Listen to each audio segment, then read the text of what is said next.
पहला भाग में आप सबने देखा। मीना के माता पिता नेपाल के पहाड़ी जिले भोजपुर से तराई के दमक में स्थित चाय बगान में आकर बस गए। मीना का जन्म भी वहीं बगान की जमीन पर हुआ।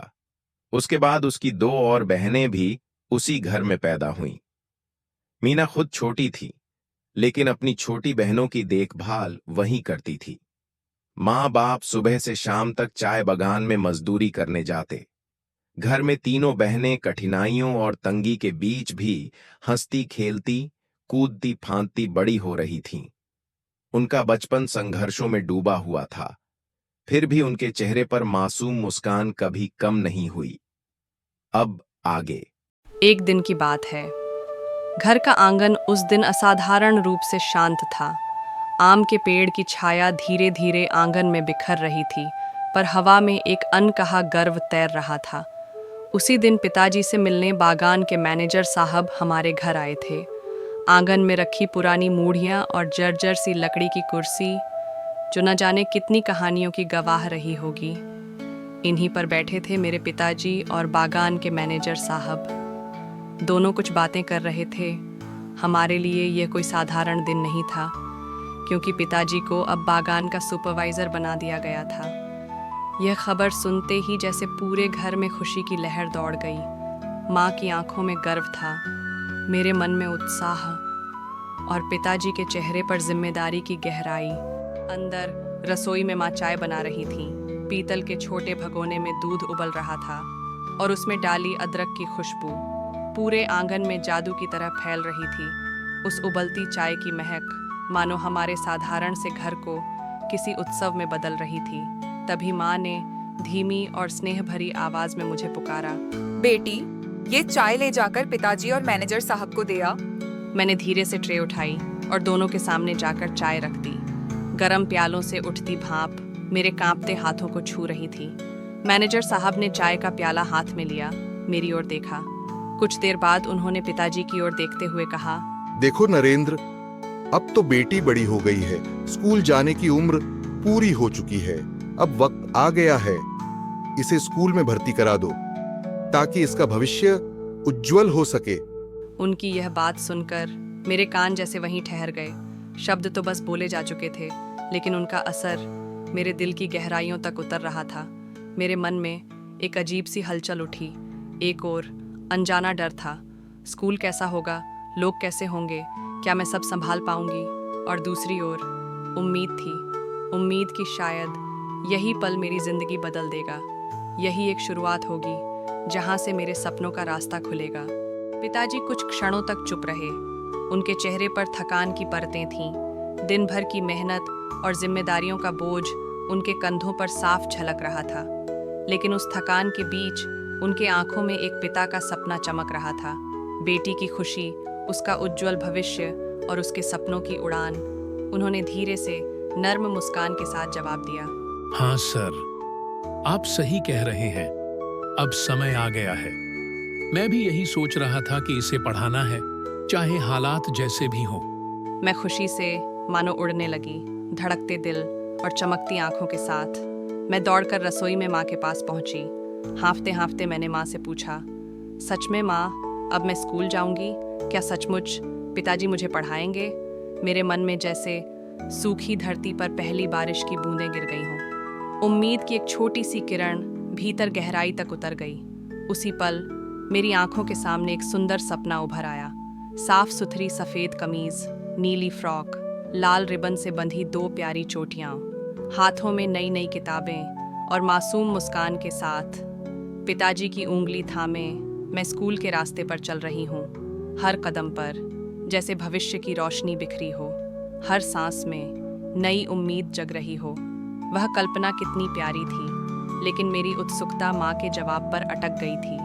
माँ चुप थीं, बस मुझे देख रही थीं, पर उनके होठों से कोई शब्द नहीं निकल रहा था। मेरे लिए वो पल जैसे सदियों जितना लंबा हो गया। दिल तेजी से धड़क रहा था, सांसें अटक रही थीं, और ऐसा लग रहा था जैसे मेरी पूरी जिंदगी माँ के अगले शब्द पर टिकी हुई हो। मैंने आंखें बंद कीं, मन ही मन भगवान से दुआ मांगी, हे भगवान, मेरी ये छोटी सी उम्मीद मत तोड़ना, मुझे भी स्कूल जाने का आशीर्वाद देना। फिर अचानक माँ ने धीमे लेकिन साफ स्वर में कहा, हाँ बेटी, अब तेरे पिताजी ने हाँ कह दिया है, अब तुझे स्कूल भेज देंगे। ये सुनते ही जैसे मेरी आत्मा में दीपक जल उठा। मैं कुछ समझ ही नहीं पाई। दिल खुशी से भर गया। कदम अपने आप भागते हुए माँ से लिपट गए और फिर मैं रो पड़ी। मेरे मन को इतनी बड़ी खुशी कैसे संभालनी है मैं समझ ही नहीं पाई, इसीलिए मैं रो पड़ी। सच में मेरे पापा ने मेरे लिए स्कूल के कपड़े खरीद कर लाए। अब कल मुझे स्कूल में एडमिशन के लिए पापा ले जाने वाले थे। मैं उस रात सो नहीं पाई। मन में कहीं खुशी की लहरें थीं तो कहीं डर और घबराहट भी। हर पल मैं सोचती रही कि कल का दिन कैसा होगा। सुबह का इंतज़ार उस रात मेरे लिए बहुत कठिन लग रहा था, जैसे हर मिनट बहुत लंबा हो गया हो। स्कूल जाने की खुशी और उत्साह में मैं सुबह की पहली किरण के साथ ही उठ गई। मन धड़क रहा था, दिल में एक अजीब सी हल्की सी घबराहट और बहुत सारा आनंद भर गया था। मैं जल्दी जल्दी तैयार हुई। हर चीज़ अपने आप में एक नया उत्साह लिए हुए लग रही थी। हर पल मुझे यह सोचकर खुशी हो रही थी कि आज का दिन मेरे लिए कितना खास होने वाला है। फिर नन्हे हाथों से मैंने पापा का मजबूत खुरदुरा हाथ पकड़ा और पहली बार स्कूल की ओर चल पड़ी। ये मेरी जिंदगी की पहली यात्रा थी, जहाँ जीवन के अक्षरों से पहचान होनी थी, सपने जन्म लेने वाले थे और भविष्य की एक नई तस्वीर बनने जा रही थी। स्कूल के गेट में प्रवेश करते ही मैंने अपने जैसे कई अनजाने चेहरे देखे, पर उनमें एक जैसी चमक थी, एक जैसी उत्सुकता। उसी दिन मैंने कई दोस्त बनाए। हम सब हंसे, खेले और एक नई दुनिया में कदम रखा। ये वही दिन था जब मैंने अक्षर नाम की चीज को पहली बार जाना। क, ख, ग। हर ध्वनि मेरे कानों में मधुर संगीत सी लग रही थी। मेरा दिल उल्लास से भर गया था, मानो पूरा संसार मेरे सामने खुल रहा हो। कक्षा में छोटे छोटे डेस्क और कुर्सियों पर हम बैठे थे। कुछ देर बाद एक महिला शिक्षिका कक्षा में प्रवेश कराई। उनका प्रवेश ही एक सन्नाटा ले आया। सजी संवरी साड़ी, साफ सुथरा चेहरा और मधुर आवाज, उनकी मौजूदगी ही अलग थी। उन्होंने मुझसे पूछा, तुम कक्षा की नई छात्रा हो ना? तुम्हारा नाम क्या है बेटी? मैंने धीरे से अपना नाम बताया। वो मुस्कुराई। वो मुस्कान मेरे बचपन की स्मृतियों में कहीं गहरे अंकित हो गई। मैं उन्हें एक तक देखती रही। वो कितनी साफ सुथरी और सुंदर लग रही थी। मैंने अपने जीवन में कभी इतनी सजी संवरी महिला नहीं देखी थी। मेरी माँ तो रोज सुबह सुबह बगान में काम करने निकल जाती थी, कभी तेज धूप में, कभी बरसात में। पिताजी भी खेत खलिहान में पसीना बहाते रहते थे, दिन रात 2 वक्त की रोटी जुटाने की चिंता में। लेकिन शिक्षिका जी आरामदायक जगह पर स्वच्छ कपड़े पहनकर मीठी आवाज में पढ़ा रही थीं। उसी पल मेरे दिल में एक सपना अंकुरित हुआ। काश मैं भी बड़ी होकर ऐसी ही शिक्षिका बन पाऊं। जिंदगी की किताब के पन्ने धीरे धीरे पलट रहे थे। स्कूल मुझे अच्छा लगने लगा था। हर सुबह उत्साह से भरकर स्कूल जाती, दोस्तों के साथ हंसती, खेलती और नई चीजें सीखती।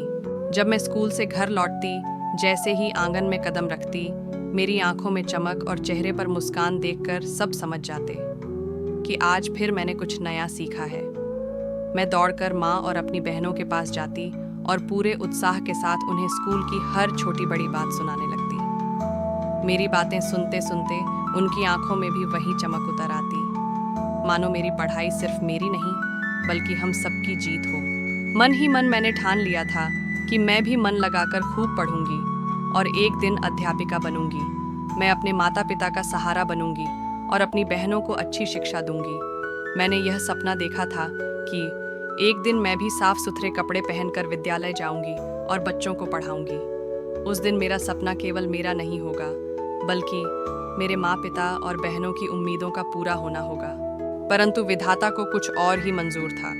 जैसे ही मैंने अपने सपनों की उड़ान भरनी चाही, जैसे ही मैंने माँ बाप का सहारा बनने और बहनों की राह रोशन करने की ठानी, जीवन ने मुझे ऐसे मोड़ पर खड़ा कर दिया जहाँ सब कुछ आसान नहीं रहा। मेरे अरमानों की राह में मुश्किलें आईं और जिंदगी ने मुझे यह सिखाया कि सब कुछ वैसे नहीं होता जैसे हम सोचते हैं। शायद मुझसे भगवान ही रूठ गए थे और शायद मेरे नसीब में इतना अच्छा समय लिखा ही नहीं था। मीना की जिंदगी में ऐसा क्या हुआ? कौन सी परिस्थितियां आईं कि मीना ने आंसू भरी आंखों से यह तक कह दिया, भगवान भी तो मेरे बैरी निकले। उसकी मासूम जिंदगी में दर्द का कौन सा तूफान आया, यह जानने के लिए आने वाले अगले भाग को जरूर देखिए।